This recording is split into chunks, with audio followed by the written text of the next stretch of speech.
Hello, everyone, and welcome to the Crushcast. Let me close my door. Oh my god.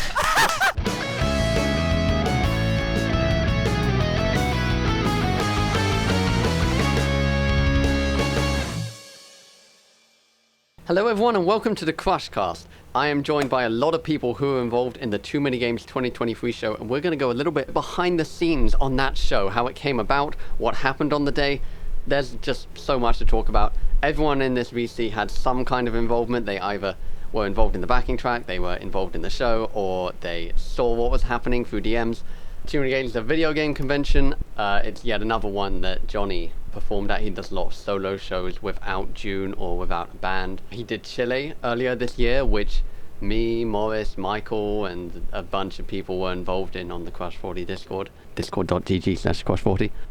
So Too Many Games was a continuation of that. It was another show that we were involved in, but this time the stakes were upped a lot more. Now if you look on YouTube, there is an official video of Too Many Games made by us, more or less, and that's the end result, effectively, of the event. But how we got to that end result was a crazy ride that resulted in the intended end result being very different than what's actually there now. And multiple existential breakdowns. Yes. My name's Alex, and I was the guy who effectively produced the show, so I got basically everyone who's here together, decided what was going to happen, more or less what the set list was going to be, what we were going to make, this and that. I was basically the director of the project.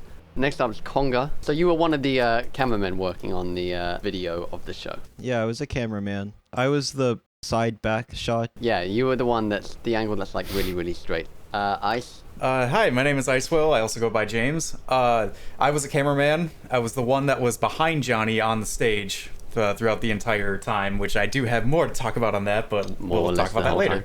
Yep. Joseph? Hey, I'm Joseph. I was filming kind of in the front. 2 tripods, 1 in the back, 1 to the side. I was on the side. A little bit of a fun time with that camera. Joshua? My name is Joshua. I produced the backing tracks for the show and played lead guitar on them. Manic? Hey guys, what's up? It's Manic the drummer. I was Alex's life support guy, basically. Originally I was supposed to do cable management, but we'll get to what actually happened. Michael? Hi, I am Michael. I was almost the guitarist for the show, and we'll get into why I wasn't later. And I was emotional support for Manic at like 1 a.m. my time, so that was fun. Literally. Yeah, on to Morris. I'm Morris, and I also helped on the backing track with Joshua. And RM? Hi everybody, I'm RM. I was the pool manager. Guy. yeah, we'll get to that. Kept the pool really clean. So I was the camera guy that was on the right of the stage that got on the stage for a couple of songs. Yeah. Sinclair, you're a final person. I'm Sinclair. I was the person who was in charge of the very unstable back camera. Many problems there. When I heard that we were doing this, I couldn't pass up the opportunity, especially since it was in PA. So yeah. Okay, cool. This show, we had a much bigger vision for what we did. If you watch the show, you can see it on YouTube, you know, it's right there. You'll see that there's a lot of new things that the band hasn't done, or Crush 40 shows haven't done before. Someone on the server, after Chile finished, were like, it would be cool if you incorporated audio from the cutscenes into the show in some way. Like, someone said that on the server, and I said, no, that's a terrible idea. I absolutely despise that. That's effectively what I said. So, a few weeks later, we started preparing Too Many Games, and I said, you know what we need to do? We need to put the cutscene audio into the backing track for this show. Sonic, Chaos is a fearsome beast. If he gets that last Chaos ammo, we're done for. Now he's filled with anger and sadness. He'll eventually destroy the world like he did before. He must be fielding a Master Emerald now. They use this incident as an excuse to hunt you down. Come with me, Shadow. Let us punish this foolish world of humanity. You have every right to want justice. You say it exists in the past, present, and future? I'll destroy them all at once! There has to be a way.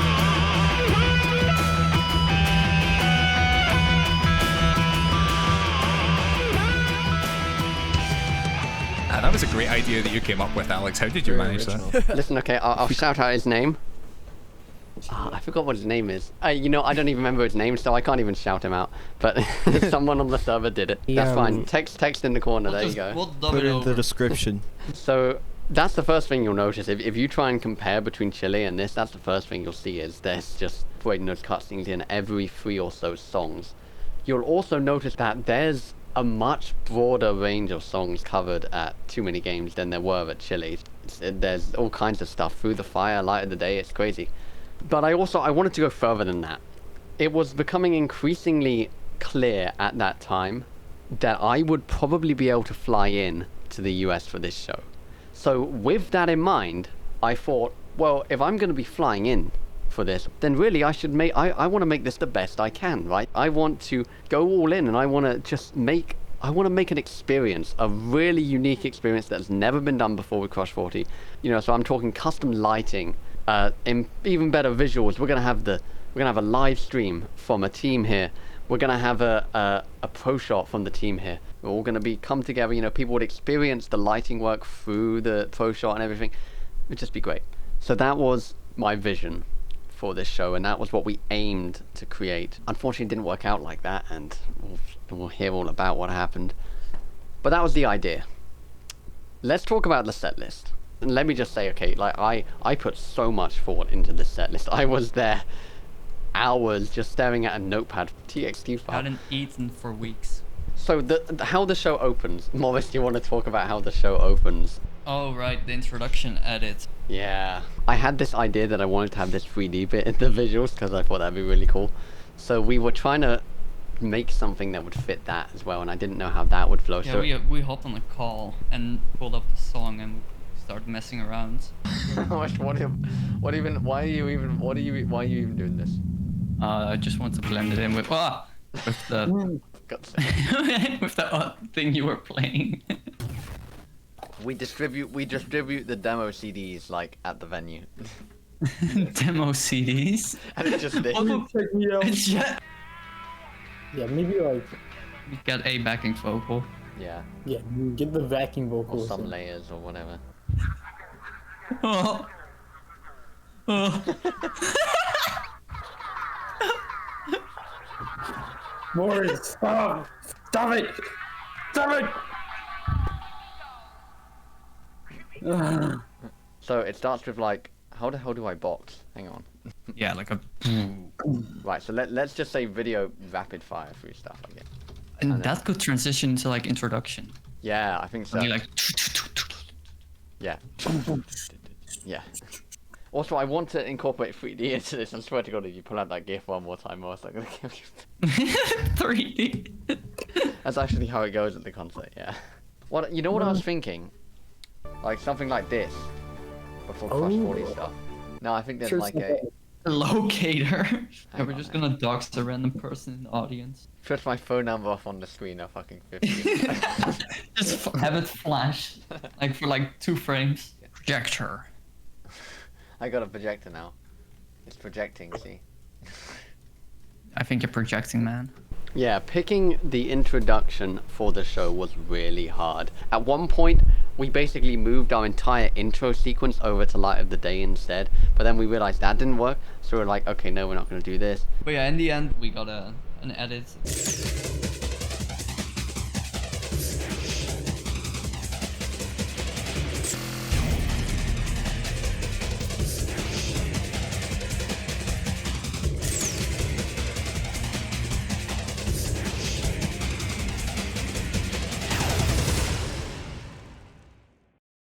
Sonic.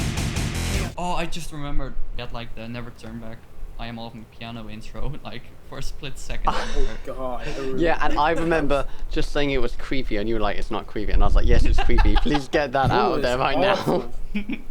So first song is Open Your Heart. Open Your Heart is just a standard opening song. I think there are other reasonable songs like Dangerous Ground is a fantastic I was gonna say opener. Dangerous Ground, yeah. At the end of Open Your Heart, there's like this really high-pitched sound before the final chord. Our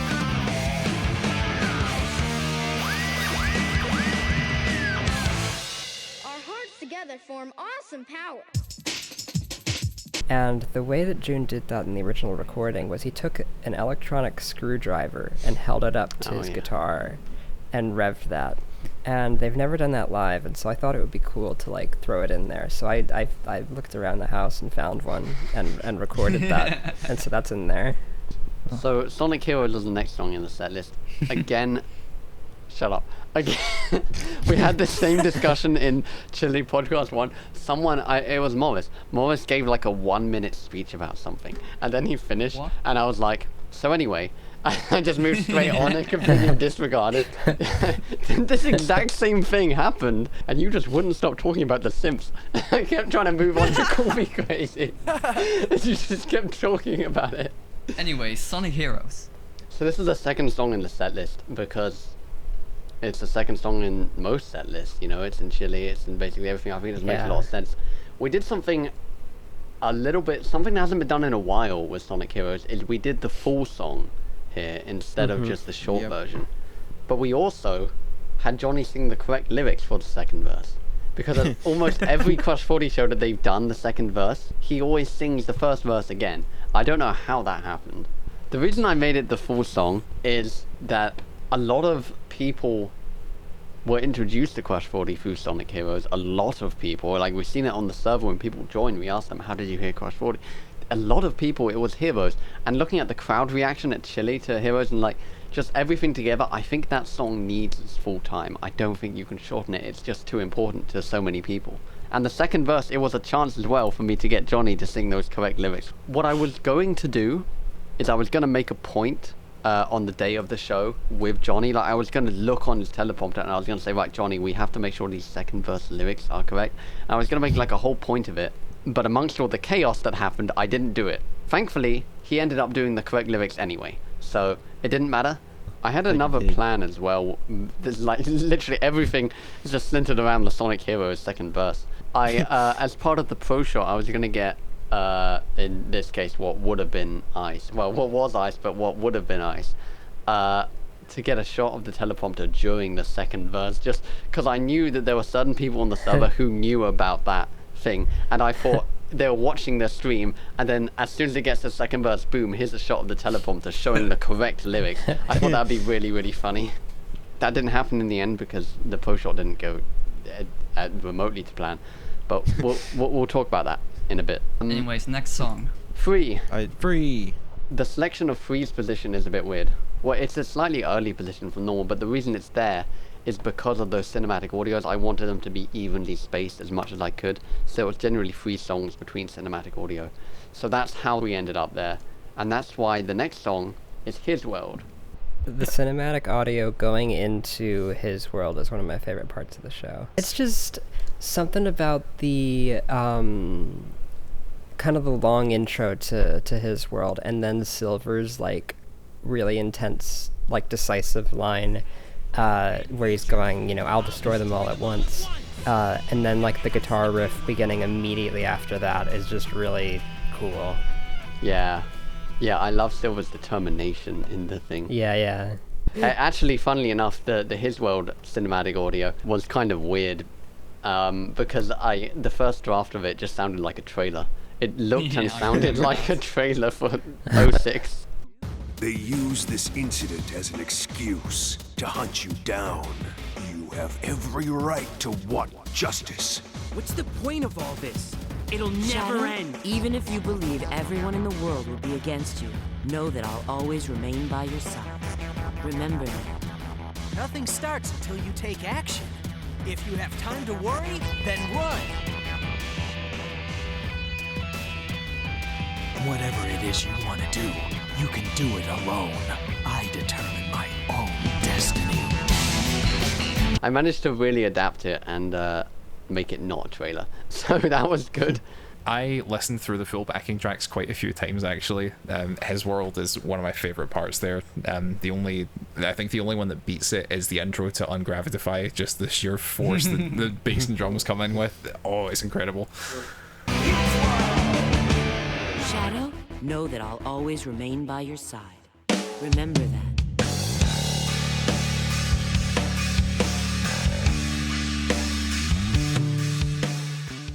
In my opinion, the block from his world through Sonic Boom is, I think, the best part of the show musically.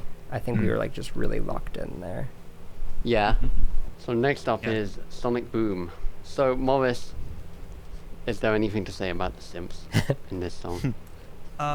Not that much. Alright, good. So next song is Night of the Wind. Really some shit, So Night of the Wind's position was pretty standard, center. After that was All Hail Shadow. But All Hail Shadow going here is a bit weird. Normally it goes after I Am All of Me Never and Never Turn Back. But again, it was about that spacing of the cinematic stuff. I couldn't really put it anywhere else but here, so I was like, okay, it's going here, and that's okay. I was almost glad that we didn't do the guitar solo because that's a really tough one to play. Especially the ending. June messes up the ending to that solo on like all but one of the times he's ever played it live, which I understand because it's a really awkward position. So next song is a medley. Now this was something we wanted to do from Chile onwards.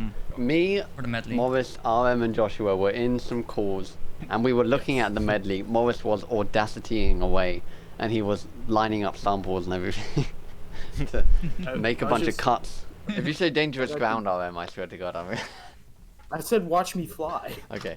Watch Me Fly is a good one, yeah. One of those days, right? We have like... Right. No. We do the no guitar remix of Sonic Heroes.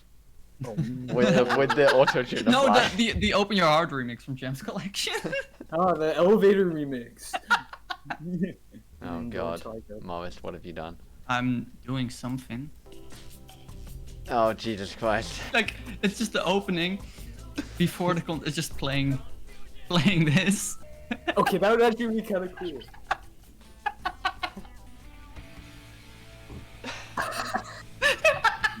No, we can't do that. And then Johnny pops up on stage.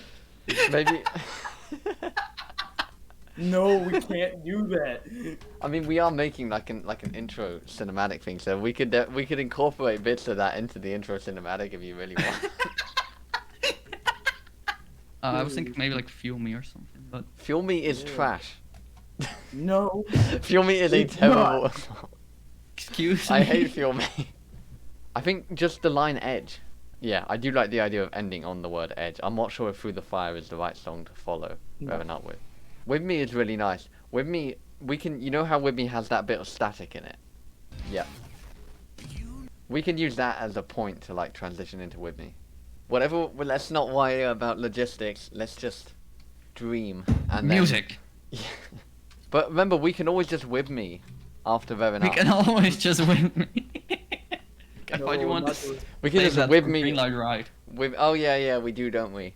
Wait, how does it go with Green Light Ride? Where do we end Green Light Ride? What bits of? I mean, also, maybe we save. Also, are we doing verse and chorus of every single song in the medley, or are there any songs we can just skip straight to the bridge of? For Green Light Ride, I do very badly want to. Oh, this is a racing mix. Hold on. For God's sake. Want to include? We don't end on Edge. I mean, we do end on Edge, but we don't. What we do is. I can't say I've ever had anyone join the server and be like, you know what, Sonic Youth is my favorite Crush 40 song. Live and Learn is iconic. I don't think Sonic Youth is iconic. Oh my God. I was uncalled for, Morris. I had to. Is it weird that I can kind of hear like over the edge and then?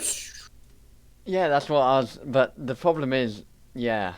That would be actually really yeah. I think With Me is gonna have to be the song to follow Revving Up. Is there a better edge that's less sharp? I mean, is there a better edge? Pulls out Shadow the Hedgehog. Okay, this is another transition back into Revving Up. Oh, for God's sake. He just trashed the entire project. What a hard work done. Because Morris can't get rid of labels. During the show, you're gonna rip out the cord on this microphone as he thinks Edge to reproduce the... I don't think. I mean, it made like a pop, but that's about the best you're gonna get. My cable's too attached. Thank God mine was. There.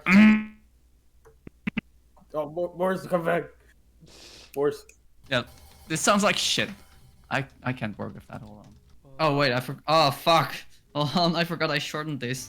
Through the Fire is a song that I don't like that much. I don't think it's that good, but it's never been played live before. Yeah. That's the only reason why. After Through the Fire, we had yet another mid song. We had Green Light Ride. See, okay, full version of Green Light Ride is mid. The short version is great. The bridge break section is great though. Oh my! When we were making the medley, the amount of times that Morris brought up the bridge of Green Light Ride, he was like, "Look, we have to get the bridge in here." It has to be played live sometime. After Green Light Ride, we go into Live Life, and I mean, it's just Live Life is such a great song. Like I said it in the Chili thing, it has to be in every show as well. So it's here. Yeah, my bassist Luis, his hobby was to buy official scorebooks for bands and then go through and fix the mistakes. And so he made this transcription of the string part for Live Life along with a bunch of other songs that we worked out together years ago. This had to be back in like 2014 or something. And that was a long time ago. We were both a bit newer at the time, and so I don't know how accurate it was. But it was good enough, and we didn't have time to transcribe the strings for this song. So I just sent Morris the MIDI and was like, "Hey, do what you're gonna do with this." So having it go from that chill sort of song, and then crashing into I Am, I thought was a really fun idea. As soon as that transition hits, Marvin does this crazy thing with his China cymbal, and I have never heard another drummer's China cymbal sound like his.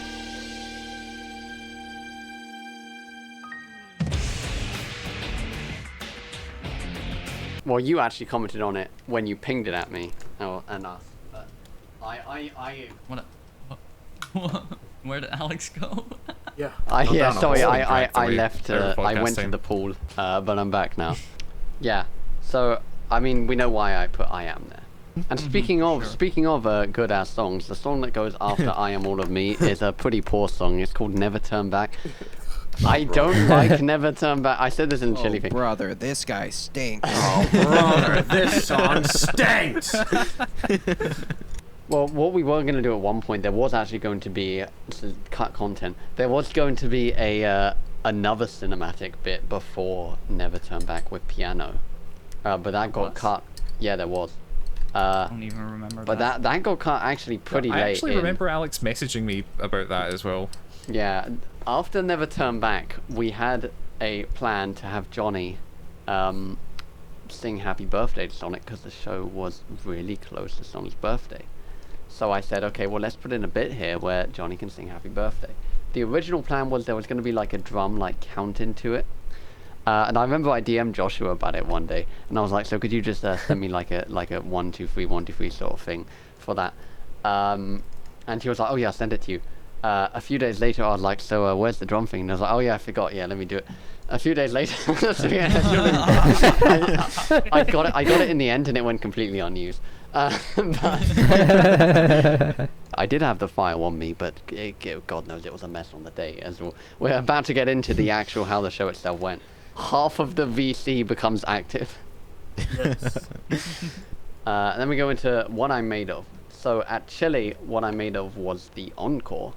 But here, I decided, you know what, let's just end on Live and Learn. Let's do it that way. And also with the way cinematics were going, it just made sense. So I was like, yeah, okay, let's do what I'm made of here. Yeah. After what I'm made of was Light of the Day. Oh, this So one this got is- added really late. Yeah, this one did get added. You know what added it? It was during the Johnny Q&A that we did in the server. Someone asked a question about that song, and Johnny listened to it, and he's like, "Oh, this song is awesome. Why don't we play it more?" And I came into the backing team Too Many Games thing. We both did, and we were like, we both did, and we. So let's do this. Let's do Light of the Day. Yeah, we're let's doing do live lives in a the day, day. right? Yeah. I distinctly remember saying, I can't change the set list again. It's getting too late into the thing. Like, I need to stop adding things. And I said, watch me say this and then go and add it to the set list anyway. So I added it to the set list anyway a few days later. And so, Light of the Day is in there. Yeah, the visuals, that was interesting because there was basically nothing I could use visually for Light of the Day. So I was like, you know what? I'm just going to put like a massive medley of random stuff in there. So there's Sonic X, there's Murder of Sonic. There's so many cutscenes. Yeah, and I used some of them. I mean, you also sent me like a 5 FPS version of the Unleashed intro, and I don't know why you sent me that, but I used it anyway because I was... So let me tell you, okay, I made the visuals for Light of the Day. I think it was less than a week before the show. I was finishing the visuals for Light of the Day. Like, yeah, I was really tight on Light of the Day's visuals. So I didn't have time. I was like, you know what? 5 FPS, I don't care, it's going in. so it went in, actually. It is in there. Live and learn. Is there anything to say? No, I'm glad we agree. So let's move on to the show. Alright. I mean, the crowd lost it when Live and Learn came on. What can you say? That was our set list. It grew over time and it was a bit messy, but that's what we landed on in the end. So it was just a matter of us building that. So I had to do visuals, which are pretty much, there's not too much to talk about really. It's just chilly, but improved. Just basically everything about the visuals is better. There was another thing as well about the visuals that was going to be really cool. What I was going to do, and I actually did prepare all the files for this, is I was going to tie the video from the cameras that was being cut live for a live stream. I was going to actually tie that into the visuals. I essentially incorporated transparency into the visuals, so on the screen we could actually have transparency. Yeah. God, I was up until 4 a.m.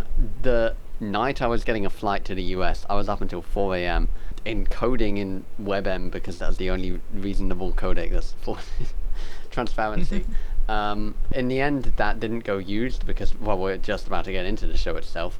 The visuals have moments, and you can see it in the show, especially in I Am, where it flashes black and then, like, unflash. That's supposed to actually be switching to the camera video, and it doesn't. It's just black. Heroes was another thing. There's a bit where the logo comes up, and that was supposed to have video from the camera behind it. It didn't in the end. I actually had backup visuals that didn't have that in case we couldn't use the transparency, which we couldn't. The visuals that are actually shown at the show are not the completed visuals. They're technically a few days old from the final completed. Yeah, because what they are the backup non-transparent versions, which still have all of the moments like flashing for the transparency, but there's certain bits that would never have worked without transparency that I had adapted just in case as a backup. I have never done lighting for a show before. So what I essentially was doing was I was searching around for a program to use, because there's a lot of different programs you can use to send DMX lighting signals, and they were all just trash. They just couldn't do that much. There just wasn't that much flexibility in them. So I searched around a lot for a while, and I said that I was just going to have to do it in QLC+.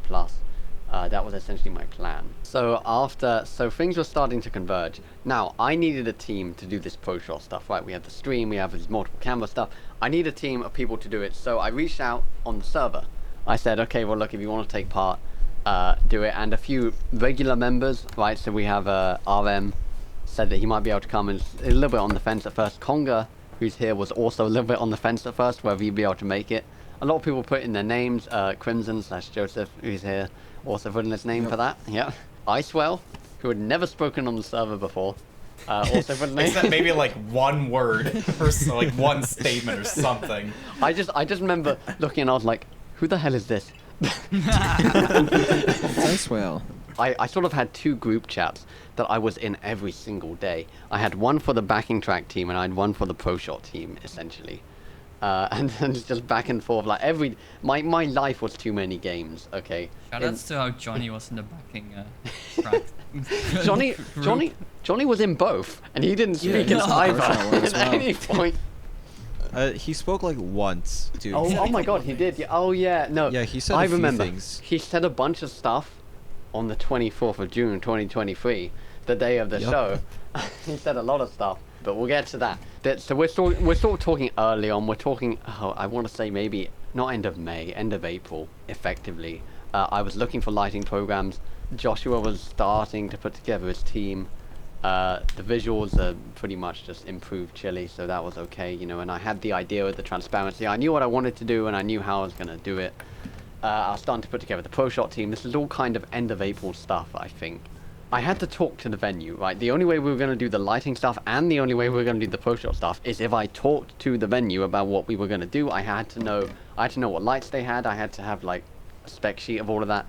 And I had to tell them, yeah, there's 7 of us coming in to do a pro shot, so like we need to have a camera here, and here, and what do you have in terms of soundboard and this and that. So we had lots of stuff. So what ended up happening is I emailed Johnny, who emailed one of the heads of Too Many Games, who emailed one of the people between Too Many Games and the venue that the concert happened at, Arnold's, who then emailed one of the managers of Arnold's, the venue that the concert happened at, who then asked me what's up, and I sent her a massive wall of text, as I do, about everything, and she was like, okay, yeah, so I can't answer these questions, I'm gonna have to forward you on to our tech guy. So she then forwarded me on to the tech guy, Seth. He's a senior network manager for the parent company that runs the venue. So he was the person who knew all about the lighting rig and the sound system and everything. So he answered all my questions. What he said is, he said that at the venue they use a program called Show Express, and he sent me the project file. So I was like, oh, okay, well, it's a free program, and I was like, well, there's my lighting program. I'll use the lighting program the venue uses. So thankfully, he actually, basically the venue gave me the lighting program to use, and actually Show Express was pretty good. It actually had functionality. I could build a complex show in it, and I did.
We move in, let's say, a few weeks. I realized I didn't think the lighting would take so long, but it was taking really long. It was so much work. In part, that's Show Express's fault, because that program, while it's powerful, it's a pain to use. And I don't think it's built for complex stuff. So it can do it, and it can do it a lot better than some of the others, but it was built, I think, in 2004. The program. So it's that sort of program that's just got gradients all over it and 3D-ness, and it's just kind of... It's clunky. And yeah, it's clunky. Exactly. That's exactly what I'm looking for. And it was clunky. Every time I wanted to import a scene, it always went through the open file browser, and it was all about files. And it all exported out to text files, like hundreds of text files for every little scene and everything. God. I think the final project had at least 1,500 uses of scenes, and every single time I had to right click, go to add scene, then it opens up an open file dialog. I have to go into the right folder, I have to select the scene file, I have to bring it in, and it doesn't have like proper live preview. The preview is okay, but it's a little bit clunky. The whole thing is just clunky, and I wasted so much time doing that. So anyway, the lighting was taking a lot longer than I was expecting, but it was possible. You know, it was on time, but with the visuals, you know, there was still visual stuff to be done. I sort of put that on hold. The pro shot stuff, we were arranging meetings because I wanted to fill everyone in on what was happening. We had a lot of fun in those calls. Yeah. Sinclair was late. Slideshows, especially the slideshows. Yeah, no, I was always late. The transitions. Yeah, I had a great PowerPoint presentation with curtain transitions and Mr. June Sonoy sound effect between every single slide. Every single time. Mr. Why it took so long. And also the transition. See, the thing is as well, there's one other thing. I had my exams all throughout June for school. So I had this lighting that just kept getting longer and longer. I had these visuals that I just couldn't finish at the time because I had to concentrate on lighting. I had this script and PowerPoint I was preparing. I was writing custom software for the Pro Shot. Yeah, so this is why I alluded earlier that I was almost the guitarist, because I had exams for medical school during May, and because I'd done the guitars for the Chili show, like the backing track, not the full thing, but the backing track guitars that backed up the live guitarist.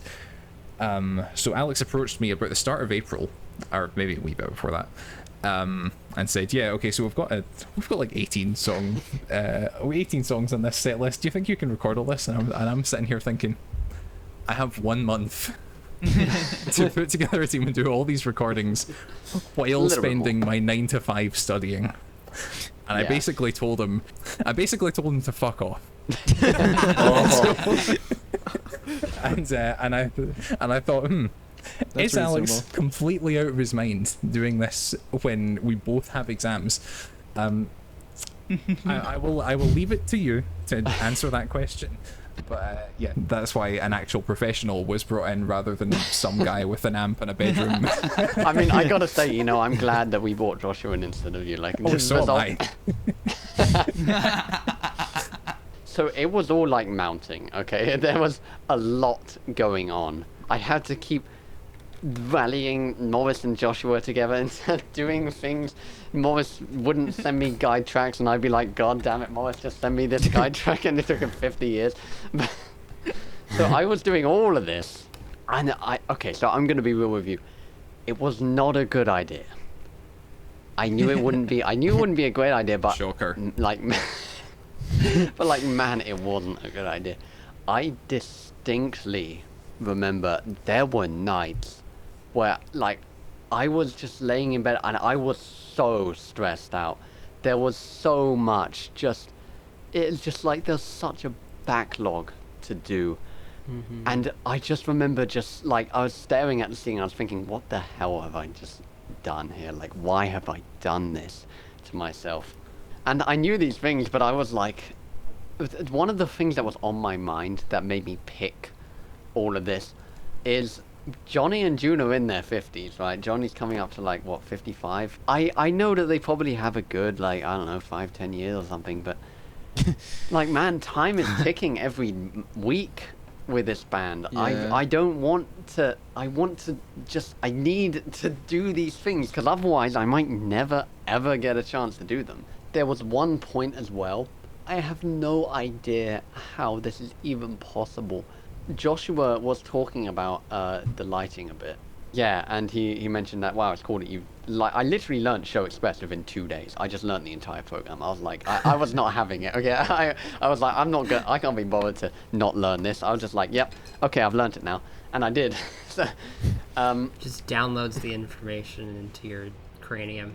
And I was like, oh, you know what I'm going to do, actually? I'm just going to take a quick screenshot of the timeline in Show Express. So I opened up Show Express, and I went to File Open. And basically what it is each timeline, I'd broken up the set into like 3 to 4 song blocks. So I went to File Open Timeline. There they all were. And there it was a 96 kilobyte file. I opened it, and it was completely blank. And I thought, okay, that's pretty weird that it didn't load properly. But you know, it's Show Express. This happens. This can happen. So I was like, okay, fine. I haven't saved it, so okay. I closed the program. No, I didn't even close the program. I just went to File Open again just to look. The file was now reduced to 1 kilobyte. Oh. I didn't even save. I didn't even do anything but open it. It was very, very upsetting. This also wasn't the first time it Understandably. happened, actually. It didn't. So this was the first time it happened in the lighting, but it happened in the visuals much earlier on as well. The 3D bit in the opening of the visuals, I made that like way before the set list was finalized. This wasn't DaVinci Resolve's fault. This was my fault. I accidentally deleted about a week of work on that as well at one point. I think I direct messaged you one day, and I was just like, "How's it going?" And you're like, "I lost all the lighting." I was like, "No!" Oh, I just felt so terrible. I think multiple people received DMs on that day. I'm sure there were. Oh yeah, yeah. I got a DM that day. I had a backup of that timeline from about 2 weeks ago. I just lost so much. I recreated it in the end, but that was incredibly disappointing. Trust me, okay? And I swore to myself that I would never take on this much work. Obviously, Joshua and his people were working on the backing track, thank God. Joshua and his people. Joshua's new bands, Joshua and the People.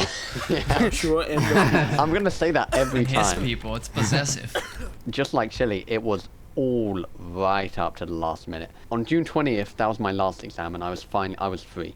So immediately I was like, right, okay, I need to finish this, and I need to finish this, and I need to finish the visuals, the light of the day visuals that have been sitting here, and I kind of did a bit before that June 20th exam, and I was like, right, I need to finish the light of the day visuals. I suppose it was probably about June 21st. Visuals were done. Lighting was not done, but it was kind of done. And I was starting to pack my suitcase, because amongst all of this, I didn't even mention, amongst all of this, I had to arrange the entire pro shop. So I had to figure out how we were going to wire everything, you know, what equipment needed to be bought. I had like I had all these checklists of things. I had these diagrams. The one thing that wasn't ready, that I distinctly remember wasn't ready, was the transparent version of the visuals. They were not ready. They were rendered out, kind of, but the codec they were in wouldn't play back smoothly in OBS, and that wouldn't have worked at the show. So I was essentially, I found a last minute thing, which was to encode it into .webm, the file format that everyone hates, but ironically works perfectly in OBS with transparency. So I used FFmpeg to encode it all, and I finished encoding it at 4 AM on June 23rd. Show was on June 24th. At 7 AM, I woke up to go to Heathrow and get on my flight to Too Many Games. 4 AM to 7 AM sleep. So this is June 21st, so everyone's starting to get ready. So I think, how did it go for everyone? My trip there was pretty eventful. At the concert, so because my dad brought his truck, his exhaust rusted in half. I just see my dad underneath the truck trying to duct tape together back the exhaust. But then we made it back. That's a funny sight to walk to. I wanted to print out a poster for like my cosplay, or just like carry it around for fun and stuff. But I had to wait like 3 hours, and then the guy who was running the printing stuff, he just upgraded me to a canvas, which was like $30 more, but not a price I had to pay. Oh. So I just got the canvas for free, technically.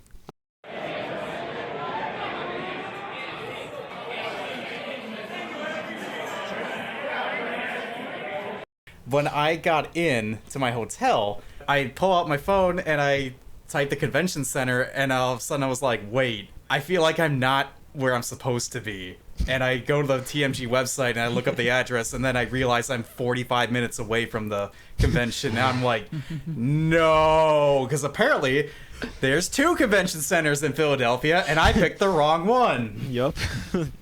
Sinclair. I lived 30 minutes away. Oh, well, yeah, no, okay, shut up then, stop talking. No, sorry! I had a rather uneventful trip, actually, for the distance that I went. Okay, so I have just gotten on a train. This is the very, very beginning of the Too Many Games 2023 trip. And, hopefully it goes well. I don't know. See, won't we? Despite the fact that I was bringing so much tech equipment, it looked like a bomb. Honestly, UK customs on this end, they didn't care. Like, they were just like, yep, okay. I was a little bit concerned about how well I would be on the flight because I have infamously not been well on travel. But actually, I was fine on the flight. I mean, I wasn't that unwell. I did feel a little bit uneasy, but then of course I did. This is my first time flying all the way to the US on my own. So I was like, yeah, whatever. On the flight, about halfway through, took out my laptop, cracked open Show Express, and I was like, well, it's time to finish the lighting. So I finished the lighting there on the flight. I distinctly remember I was on Live and Learn, and it was just like Live and Learn was kind of half done, which meant that I'd already done the verses and the choruses, so it was just a matter of a bunch of copying and pasting, really, of chorus. Anyway, I went through, and we got to US Customs, and then obviously they asked me questions about how an 18-year-old person was flying to the US on their own, fully paid for. You know, they were very, very interested in this. So they put me through like the primary inspection.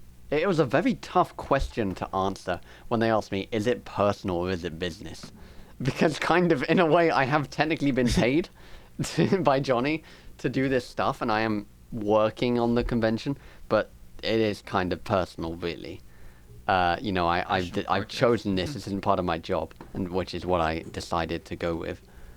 Whether that was the perfect choice or not, I don't know. Whatever I chose, they wrote a letter on like the slip for it, and then I went into secondary inspection. Waited a bit. The U.S. customs officers were walking around, you know, with guns on them. So I was just like, yeah, I was just like, yep, I'm definitely in America. This is guns I'm in the right place. And basically, I had to tell them, like, they were like, okay, so what band are you working on and what convention? So I had to tell them about Too Many Games and about Crush 40. God. I basically told them like the basic story. What I do remember, which is kind of amusing, is the slip that the guy wrote like P or something for personal on. This guy just, after I told him the full story, he just crossed out the P and he wrote like some multi-letter combination. I have no idea. So I was like, okay, well, I guess that's something entirely different that was neither. And actually, yeah, US Customs didn't care about the equipment either. They were completely unbothered. After that, I was basically stranded at the airport because Manic wasn't there. RM was with his family, and I was like, RM, please come pick me up. Someone come pick me up. I don't want to miss the first day of Too Many Games. You know, I do want to experience the convention a bit as well. But what ended up happening, and it was just pure luck that this worked out. One of RM's friends, who was also going to Too Many Games, Joey, his mum and him were driving in, and they were driving by the airport. So they were actually able to come by and pick me up, and the airport was like an hour away, so that was pretty good. I head in with Joey, go through the security, go down the VIP lane to get our badges, provided by Mr. Johnny Gioeli. Since all of us in the Pro Shot team had a... That was amazing. That was VIP. awesome. So anyway, I got my badge. Me and Joey were just talking a bit before we went in. And what I remember is this guy that I didn't recognize came up to us with like a 480p tape camera and just started filming. I didn't know it was Sinclair. I had no idea. I had no idea who this guy was who was walking up to us with a massive camera. Crazy a massive guy with this camera on his shoulder. Camera. Yeah. Just wait, Alex, till London when I'm gonna walk up to you and you're like, who the fuck is this? Oh, I'll recognize you. But I didn't recognize Sinclair. Okay. I know where you live. That's a bit frightening. Yeah, so what happened is, it was all like very like we kept trying to find each other, and we did kind of find each other. I don't think I ever managed to get Joey, Sinclair, and Manic, and me, and Conga together. Bro, where the fuck? That entire time and Alex and the gang never came?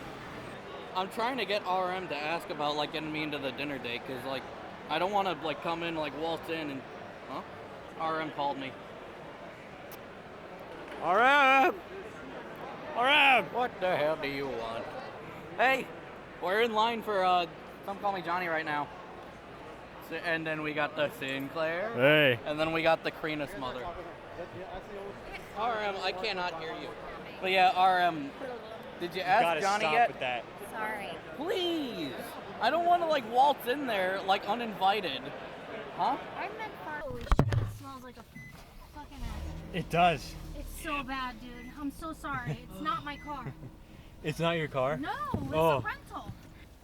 Where the fuck is Alex? I said puppy. Where is this motherfucker? He's probably... That worked out amazing. I can't believe we were right there to get him. He's probably fucking jacking off. God damn it. Ass clapping. Alex! He said he should be coming. It's okay. We're not in a hurry. Should be coming is right. What? Hello? What did S mean by this? I'm still fucking recording audio. That's so bad. Oh no. When word is purple, click for a reaction. Go. That's not Alex. Alex is here Is by he here? himself. Alex is here, question mark? Alex, is not. Where? There he is. There he is. That's him. With the Kingdom Hearts guy. Yeah. Hey! Alex! Right here! Alright, hold on. Good dude. Alex, can Joey come to dinner? I'm friends with Can Joey come to dinner? Oh yeah, so it's not happening today. What? Yeah. Eventually, after all of this tomfoolery, I'd gotten a good look around the convention, and I was like, well, there's nothing actually that interesting happening here. Anyway, I looked at my phone, and it was like 15 past, 4? And 4 was when Arnold's opened, and that was when the venue had told me that I can come in and prepare some of the lighting, because basically the lighting has to be tweaked to match the physical rig, which isn't that much work, but it's about like an hour, 2 hours sort of work. It's doable. It's probably doable. That was fully planned. I knew that that would have to be done because the 3D view isn't going to be perfect to the real rig. That's fine. You know, it was just a matter of tweaking about 40 or 50 scenes. Literally just file open, first scene. Make sure it looks good. File open, second scene. Make sure it looks good. File open, third, and just so on. That's literally all I had to do, was just that. So I came over to Arnold's at about 4:15, 4:30, and there was this guy on stage who was the tech guy that I had spoken to. So I remember walking up to him and saying, hey, are you Seth? And then he said, yeah, I'm Seth. And then I was like, I'm Alex from the Crush 40 stuff. And he was like, oh, yeah. And then we sort of shook hands. I remember him on the stage, me on the floor, shaking hands. Anyway, he said that they were only doing a DJ set that night. So I was pretty free to just go nuts with the lighting rig. So he gave me so him and I installed the drivers on my laptop. I hadn't pre-prepared drivers. I didn't have time for that. And I started going through and I started preparing. My first step was to adjust the patching. I'm not going to get too deep into everything that I did, but there was a problem, which was that given I'd had 3 hours of sleep and I'd just gotten off a really long flight and I was pretty tired, I did have a bit of a pounding headache, and I was like, I can't concentrate that much on this. Like, I can't concentrate that much. So I was like, okay, you know what? Okay, I'm going to have to do this tomorrow, because this is, tonight, it's just not the night for this. So after a bit, I think we sort of left at about 6, and we went out to the front of Arnold's, just the entry area, and we all sort of sat down, and then Conga came by, Joseph came by. That's when you appeared, Joseph. So Yeah. I remember Joseph appeared, and I was like, who are you? This entire time, I hadn't seen RM. RM had been at the convention center, but the timing just hadn't lined up. He was with his family. But anyway, so we were at the entrance of Arnold's, and I said, so you know what we're going to do? We're going to call Johnny. Okay, we're going to call Johnny, see what he's doing, see what's up. So I opened up WhatsApp. I was texting Johnny, getting ready to do that. Manic pulled out his phone. He had a Discord call with RM, and RM was shirtless at the pool in a swimming pool at a hotel on the video call. Hey, and I was chilling. like, and I was just like, RM, what the hell are you doing? Also, as well, the Sonic Central dropped that day. So I hadn't even caught up to the Sonic Central yet. So I was pulling out my laptop, connecting to the Arnold's Wi-Fi, because I had the password from the tech guy. And I was like, okay, so let's check out the Sonic Central. We watched half of it, then I got bored, then we called Johnny. RM was still in the pool, just shirtless, having a good time. I was swimming. I had the Sonic Boom 2013 soundboard playing through the entire. Oh yeah. Through the entire the speakers in the pool area. I was just chilling. Oh my god. It was awesome. I see how it is. I bet you had. I bet you had a 4K projector up there with the stream in full visibility as well. Yeah. It was beautiful. So we were calling Johnny, and Johnny was just complaining about traffic, as Johnny does. Also, as well, like, as if it wasn't enough as well, Johnny had also been on Games Cage Fidel's live stream where he had, like, mentioned Too Many Games and advertised the stream. So, so that had also happened, and I hadn't seen that. So I remember we were also tuning into Fidel's, like, stream VODs because I wanted to see this advertisement. You know, I was excited. It was an exciting time. There was a mass amount of stuff happening that day. I couldn't believe it. Rush 40 live here tomorrow at the water stage. Don't miss it. So anyway, we get to the motel, and basically it was just we just went off to our rooms at that point. You know, I think that was pretty much straight in. So something interesting usually happens when I'm unwell, which is that if I try and go to sleep, I tend to find that I don't want to say my dreams, but everything that's in my head is always just this horrible, spiraling, uncomfortable dreams and stuff. I think those are fever dreams. Like the Hardline song, but real and horrible. Yeah, I get that as well. Just like looping. Like there is no worse sleep because it feels eternal while it's happening, because it's just like, yeah, I get the same thing with kind of looping scenarios. Yeah. And it feels like it's never ending, and then you wake up in the morning and you're like, yeah, I feel like I've had 3 seconds of sleep. So, but in my case, I didn't wake up in the morning. It became pretty apparent to me that I was actually feeling I was dead, man. Like I never came back. That was it. Still waiting on Alex to wake up. Yeah. So I got into the bed and I noticed that I started to notice that actually I felt pretty sick. And so I had like a plastic bag. There was actually a proper like container, but I didn't realize that until a little bit later. But I had like a plastic bag, so I could at least put that next to me in case I needed to throw up, which I did eventually. And you know, when you throw up, that's when it's like real. That's when you know, okay, yeah, like this isn't good. Like this is okay. I am actually properly ill now. This is not great. And I felt that, and oh my god, I was also so upset that this has happened, because I was like, what if this illness carries right into the next day? What if this thing I've been building up to for 3 months doesn't happen at all? And I just remember, like, I was practically crying. Like, I was like, why me? Why is this happening? Why? This isn't fair. This isn't fair. Why is this happening? That I distinctly remember that thought going around my head 50 times that night. During the night, it was just that night. So I love this. It was just that the next night it was fine. But just that night, the Wi-Fi just wasn't working properly. It was just so intermittent. I was trying to actually tell you guys about this at 4 a.m. I remember 4 a.m. You know, I was still feeling ill, and I was trying to tell you guys about this, and I just couldn't, because the Wi-Fi, it just wouldn't go through, and I didn't have mobile data. When I got off the plane, I spent 10 quid, or $10 on like 50 megabytes of mobile data. Jesus Christ. I know. It's so expensive, that roaming mobile data. And that only lasted a day. And I was trying to text you guys, but I couldn't. So this is the weird thing. It was like 5 a.m. or like 5:10 or 5:20. It just stopped. I just stopped feeling ill all of a sudden. And it's like, it really was just like within minutes, I was like, oh, actually, this is a lot more comfortable now. It's just out of nowhere. I have no explanation. I have no idea how that's even possible. I felt a lot better now. Now I could sleep, and I wasn't having the same fever dreams. Well, I mean, I was barely sleeping before, but still. But I wasn't having that anymore, so it was all just kind of gone, just like that. So I was like, well, I guess I'm gonna sleep, and I'm gonna sleep as long as I can to recover all of this lost sleep, because I really need it. I do remember I actually got woke up by Manic and Joseph talking in the hallway, which is probably for the best, because I had to tell you guys what happened.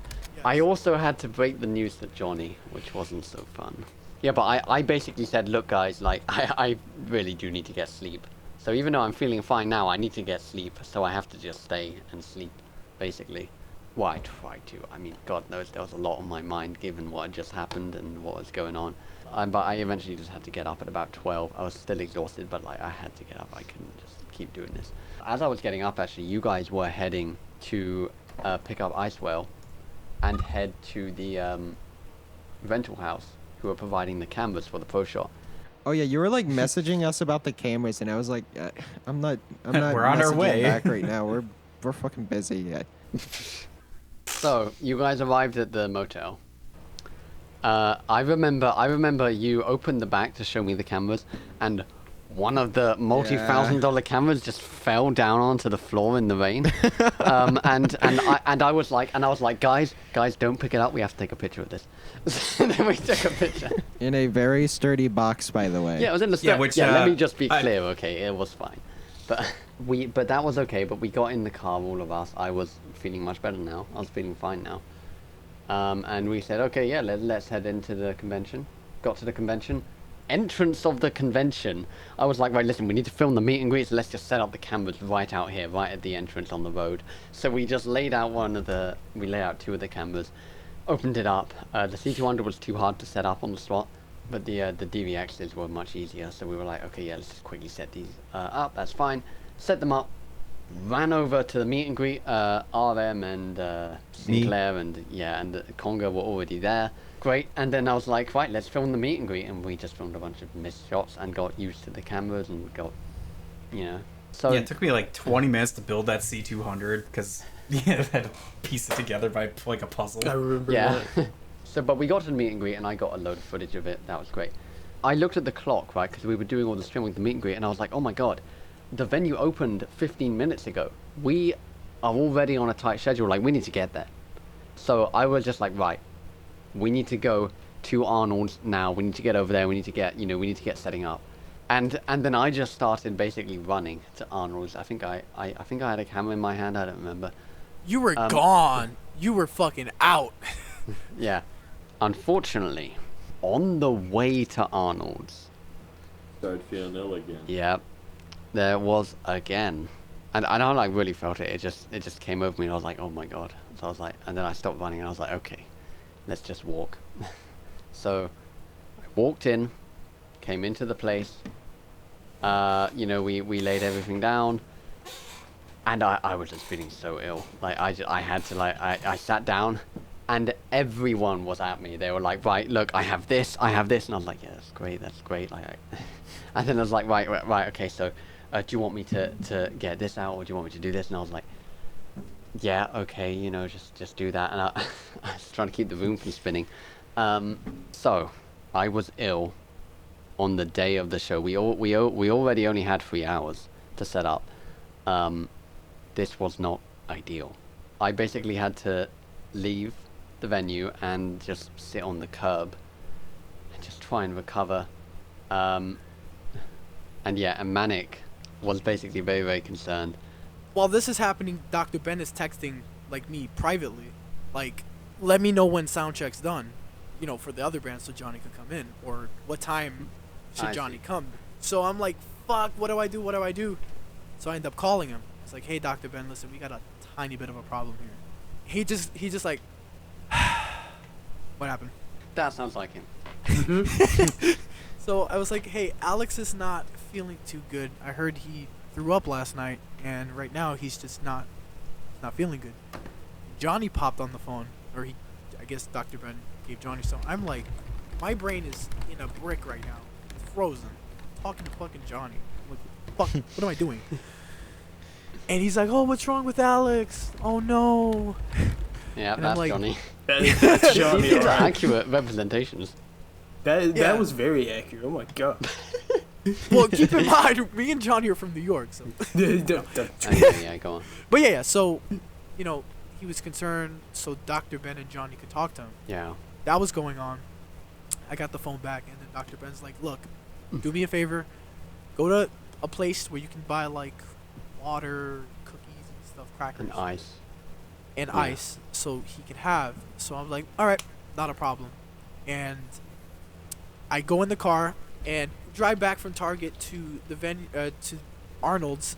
Park the car. It was like, here, Alex, here's your water, here's cookies, the crackers, and some bread, if I remember. So at that point, or I'm freaking out at that point, I go back into the venue to see what the guys are doing, checking up on Crimson, IceWhale, everyone else, RM, everyone.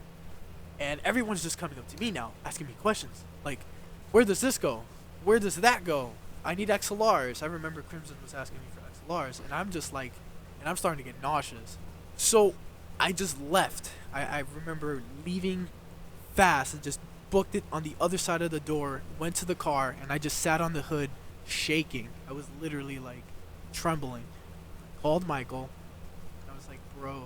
I stopped after saying bro, and I just broke down crying. I was like, I couldn't keep it together. I was like, it was a good 2.5 minutes of just me crying, talking about like, I don't want to fuck this up for the crew. I don't want to fuck it up for Johnny. So I'm just like in full emotion. And, you know, Michael's trying to calm me down. We're talking. We're like trying to get my mind off of things. And then I remember Michael just saying, look, do what you can. See if anyone needs any help. And just take it easy. So I hanged up the phone. Went back into the venue. I checked on Alex to see if he was good. He was still feeling a little bit ill, but just a little bit better to where he could get back up and actually go back in the venue. Yeah, and so it's just, we were getting so close to crunch time, Johnny, going on. It's like we are still not ready yet, and you and I were just sitting like in the trunk is with the trunk open, and we're just sitting there like, fuck, I don't know how long is like, I don't know how complete everything is, and I just don't even want to know because like my mind is just shot. I get a message from Dr. Ben. He's like, let me know when the second band is finished with the performance so Johnny could come. And I was like, all right, Johnny, let's go. He can come. And they were already on their way. I was like, okay, better. So I got into Johnny's truck, which is kind of awkward. He's like, get in. Not like that meme. Just get in. And we drive up, and Alex is sitting there, and I was outside for a good hour. Seth, the tech guy, came out of the venue, and he was like, Alex, dude, I need your help. I need you to tell me what we're doing here, what you're setting up. He was like, he literally said, I'm sorry to do this to you, but I need to know what's going on. So I was like, okay, fine, I'll come in. I came in for about 5 minutes, did what I could. I saw what was going on. You know, you guys were starting to lay out the cases to prop up the back camera angle and stuff. And anyway, so we set up the backing track. This was basically for the sound check for Crush 40. You came by and Johnny came by. And I remember that he got out of the truck and he screamed Alex at the top of his lungs across the parking lot. And I was there during the sound check. But it wasn't a proper sound check. What it was sound. There were no visuals. Lighting was, not complete at all. So it was just sound from OBS, basically. Anyway, after the sound check was done, like that was, I reached my limit, and I basically kept on going in, out, in, out, in, out, right, on what was going on. But then once Psycho Stick started playing, I started to get increasingly better as the night went on.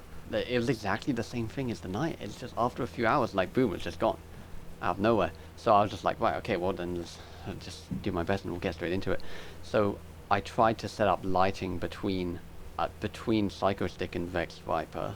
During the entirety of Psycho Stick's performance, Seth, the tech guy for the venue, tried so hard to get us soundboard audio and to get us the audio out of the thing as planned and get it set up. It was too much to do in such a tight time.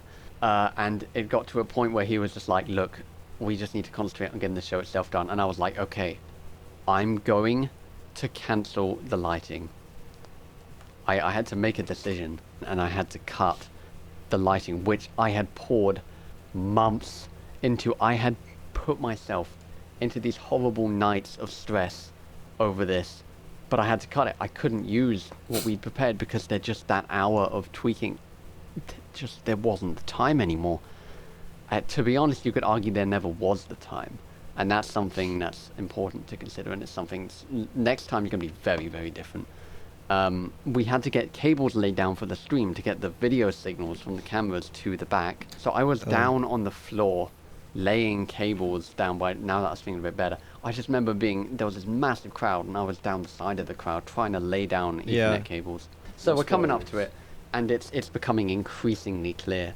We're just not going to get the live stream done. Like, it was just, I got the video switcher plugged in. I had the video from the camera 1 coming in, the back camera. But there just wasn't time, and there wasn't coordination. I couldn't do it, and I just had to concentrate on getting the show itself going. So, Psycho Stick and Vex Viper, the two bands performing before Crush 40, are done. Now it's our time. The problem was, well, it's not a problem actually, it's a very good thing, but the Crush 40 show happened after the main convention center closed. So everyone who was at Too Many Games was trying to pile into Arnold's, which was a very packed venue. Again, like, that's nothing to do with us. Yeah. We didn't choose the venue or anything. It's just And like It was so packed that there were people listening outside. Yeah, I remember that. so the place is filling up. There was about like a half an hour gap between bands. As the half an hour started to close, it was then decided that we couldn't do the live stream either. Like, it was all just falling apart. Which, let me just tell you, there were so many people who stayed up until 4 a.m. in the morning to watch that on the Discord. I had invested, Johnny had announced it. It was an official thing that he was doing. It was on his YouTube channel. It was scheduled. There was a bunch of people in Japan who were watching it. A bunch of VIP members of the server, Luna and stuff. They were really, really looking forward to watching it. Lighton, the guy who was really looking forward to finding out about the set list, he'd stayed up until 4 a.m. to watch this. So many people had stayed up and they'd invested, and where I think the VC had, like 30, 40 people in it on the Crush 40 Discord. But we couldn't do it. And all of those meetings we done, most of the meeting was oriented around how the directing process and how the editing and how everything works for the stream and for that workflow. So all of that was thrown out as well. All of my cabling diagrams, all of that stuff, in addition to the lighting, I had put myself through all of this during my exam season 4, right? Just forget it. None of it is useful. None of it is usable, none of it is useful. So just throw it all out, like that was it. I had to say, right, no live stream is what I had to say. So, now, like, just get the show, you know what, forget the soundboard, we could have recorded soundboard audio with a USB stick, we didn't get any. At that time, everything had already just collapsed around me. So, we came to the office in the back with Johnny. There's like 5 minutes to go until the show, the Crush 40 show, is scheduled to begin. Johnny, I said to Johnny, okay, there's not going to be any live stream, and he actually cheered because he was glad that I wasn't putting myself through that given what had happened. Whatever, but at some point Johnny mentioned to Seth, he said, yeah, we'll just go with audio and video. And Seth was like, what do you mean and video? And he was like, oh, there's visuals and they're really, really important. And I distinctly remember Seth put his head in his hands and he was just like, oh my god. He could not believe. Can I just say, I feel so bad because I feel like it is in a way my fault that happened. So he was like, okay, well, I'll set it up last minute. We had a bunch of video cables running between the stage and the back, and this spawned a whole process. The crowd was chanting Crush 40 at the top of their lungs, and we knew. It's one of those weird things where there's a mass of people who don't know, but you know it's gonna be a little while. You know that actually this is not gonna be. You know exactly what's going on. Not even you guys really knew. So RM came by, and me and RM were at the back of the room. We had a laptop with OBS. I could play the visuals. We had the video cable kind of going back and forth between the stage and back, but it wasn't going all the way to the back. So I was reaching down. I was down between the legs of people in the crowd, and I was pulling these cables. There were like 4 different video cables running back and forth. The idea was there would be one per camera. That didn't happen. But there were like 4 video cables, and I didn't know which one Seth was using on that end. Over by the stage. I didn't know which one he was using over there. I didn't know. So I just kind of had to try all of them. And we had a, so I plugged one into the laptop. He had to get out a ladder. So this spawned an entire thing. He had to lay out a ladder in the crowd so he could get up to the projector. And the crowd was loving this. They were having the time of their life. There were so many chants, and I was laughing as it was happening. Well, I mean,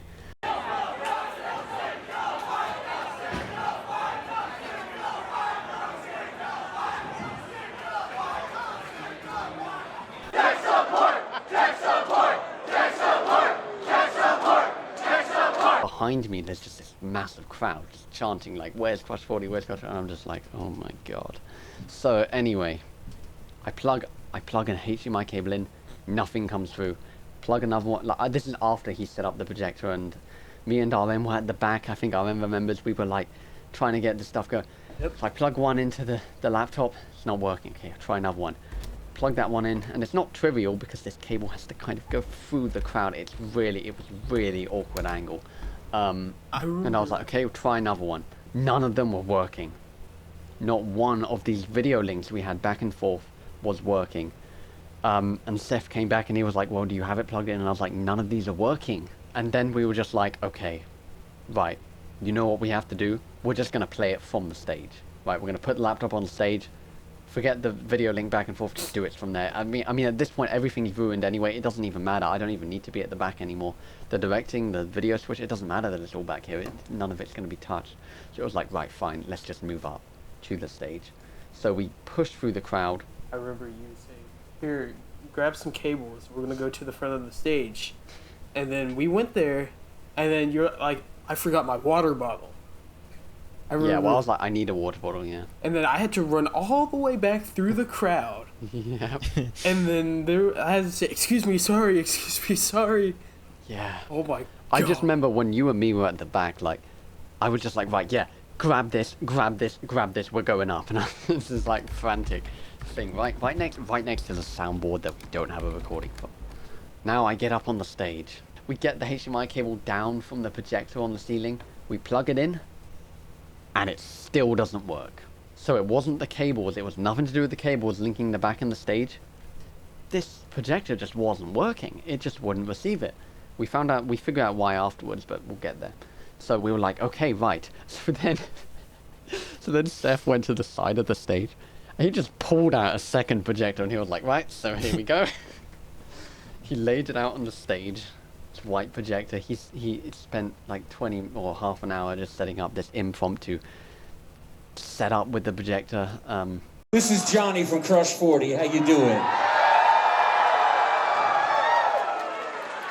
So we are trying to make the best evening we possibly can. And as you can see, we have some technical difficulties. I will tell you this. We're going to give this another 5 to 10 minutes. And if this video doesn't work, we're going to play without the damn video, okay? But let me just make sure that you're warmed up, all right? Live and learn, hanging on the edge of tomorrow. Are you there? Are you there? I love you guys. I'm sorry for the delay. Maximum 10 more minutes or all the beer is paid for by me. So Johnny comes on stage, right? And we're ready to begin. For some unfathomable reason, the audio just isn't working out of the laptop. It was a moment ago, it's not anymore. What had obviously happened is somehow it switched the audio output to the projector when it was plugged in via HDMI. But I think it just automatically does that. Yeah, but I checked through all the audio settings, none of it was switched. So I restarted OBS, and like Johnny's on stage now, like this needs to start. Like, jeez. Johnny's on stage, Seth ran up to the stage, he came down, like he jumped down from the side and he was like, what's going on? I was like, I don't know. Anyway, I restarted OBS, it was fine then, so whatever. Started the show, and it started. I think it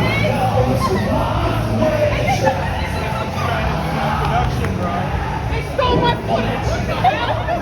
I need to pay! How is everything out of this? I don't know. That's my English from the symphony.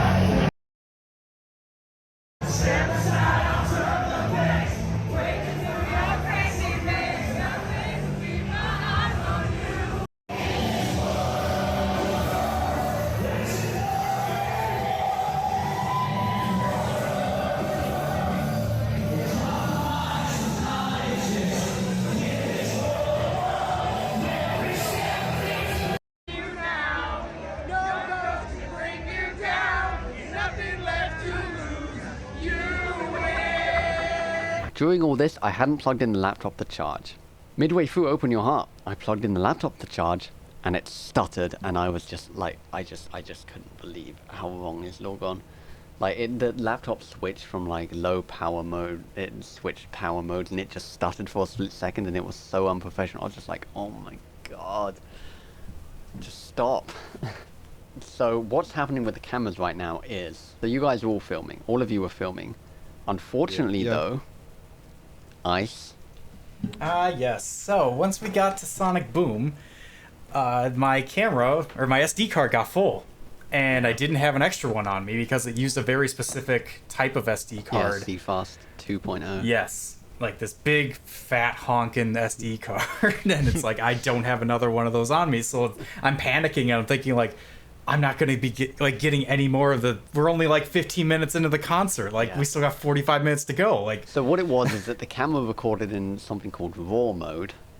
Yes, and that was the only way it would record. Yes, you were supposed to be able to switch out that, but you weren't able to, unfortunately. I think it's... I also noticed that there actually were two typical SD card slots in it. So if we were filming on a normal SD card, I would have been able to... Yep. Correct. And we had the SD cards for that, but, you know. Yeah, and in panic mode, like, none of us... I don't think did anyone else have an SD card, like an extra one on them, like, while we were filming? No, they're all in the back. Not at all. Yeah, and so... But when your C200 ran out, when your C200 ran out, I texted the group chat and I was like, guys, Ice's camera... By the way, I'm feeling fine at this point, so that makes it all the more worse, to be honest. Anyway, so I'm like, right, guys, Ice's camera's run out of battery. Can someone get up to the stage somehow, or I don't know, throw it at the stage, I don't know, just do something. Give us an SD card. No one responded. So we were all... makes sense by that point, yeah. It's a shame. It makes for one really awkward moment in the pro shot where Johnny gets your camera during revving up. I know points it. At the crowd. Johnny pulls me over and like tells me to pull, like, you know, points towards the crowd to like get a shot of them, and it's like my camera just filled up, and so I don't have footage of that, and this is, that was so embarrassing. I know. So it all ended. Yeah. Too many failed games, people. Too many failed games. What about these? Right, yeah, cables? these are all our cables. I was just wondering if one of them, like these. We did our best, eh? We did our best.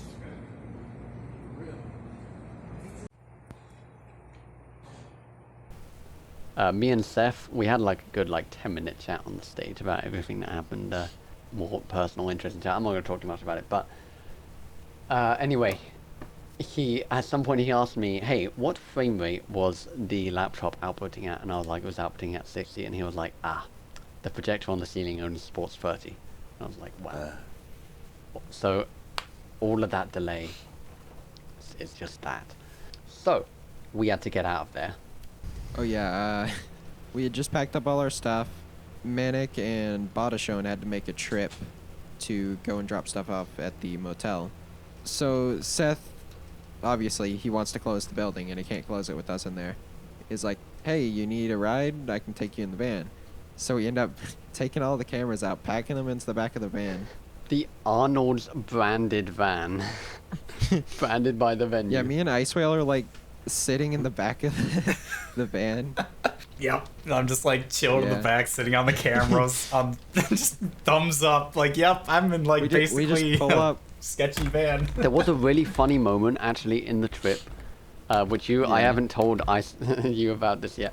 Seth asked you a question at one point, and you didn't hear the question properly, and you just answered with something that made no sense in response. And I remember him and I remember him and I just laughed in the front, and he was like, and I was like, yeah, that's good. So anyway, Manic, what happened then? So I go outside, and I'm waiting for these guys, and I just see an Arnold's van just pull up. I'm just like, no fucking way. And I'm just looking at the van, I'm just like, what the fuck is this? Okay. Why is Arnold here? And then I just see the crew just come out, and I'm like, no way, this is hilarious. It was so funny. I knew it would be funny as well. Like you were just like, did they hijack the venue? Because like the original plan was to go get the guys as fast as I could, and I just see an Arnold's van just pull up, and I'm like, huh? So you guys just start pouring out of the van, and I'm just like, interesting. As soon as we all got there, we went into Mannequin Badashon's motel room. Yep. We went there, dropped all the files off, which was taking forever. The transfer speed was awful. Fun, so when I got back to my motel room after that, a bit after. So let me just be clear, okay? I wasn't ill from then onwards, which is just like, that's so cool. I just dived onto Discord because I had to see the damage, you know, the crash, carnage of what had happened. And indeed, there was a fair bit. So I was messaging on there until like 5 a.m. Anyway, then I went to sleep. Got up nice and late the next day, feeling better. Me and Joseph looked around, and we had lunch with Johnny, with Manic. Yeah. And Conga. Yeah. And his mom almost. Well, no, my mom just went shopping. Almost. So on the last day of Too Many Games, me, Sonic Live, Conga, and Joseph did go around the convention. So we went to Sam Procrastinate's panel. Now the situation between me and Sam is a bit interesting. He doesn't know it, but I know it. He works on the official visuals for the real shows. So it was a bit weird for me to take a picture with him, the guy who basically has the position I dream of having. But, you know, I did anyway. I didn't mention it to him there. Now it's pretty cool though, seeing him in like a panel. So anyway, I'm basically back home now, and I have footage from all 4 of the cameras that we rented. It's not, you know, the stream is still up, you know, saying starting soon. So I just logged in and set that to unlisted. And even when editing the footage, I was being attacked by it. The target frame rate of the project, 60 FPS. One camera, 24 FPS. 20. That inconsistency between 60 and 24 meant that we had inconsistent frame rates in the final edit, which resulted in someone coming to me and saying, this is actually making me motion sick, the way that these that was one not person. matching. You should have seen me when I realized that the back camera was 24. I was so pissed, but very, very burned out, disappointed at what had happened. July 22nd, the same day as the 25th anniversary, the Pro Shot was released. The video, no soundboard audio. The camera angles were fine. You know, footage was okay. That was amazing though. I just want to point that out. The show itself, was really Yes, it was. Yeah. Yeah. And I think that's pretty much the note to end on, basically. Alright guys, thank you guys so much for watching the Crushcast episode 2. I hope you enjoyed this behind the scenes, and do be sure to keep an eye out, because we're going to keep doing this, okay? More shows, more adventures like this. This was the Crush 40 Discord adventure. We're going to have a Crush 40 Discord adventure too. It's going to happen, and we will cover it on the Crushcast. We're going to go behind the scenes on what happens. Thank you for watching. See you later. Bye. See y'all. Peace. Bye. Now you can finally stop your 4-hour recording. Jeez.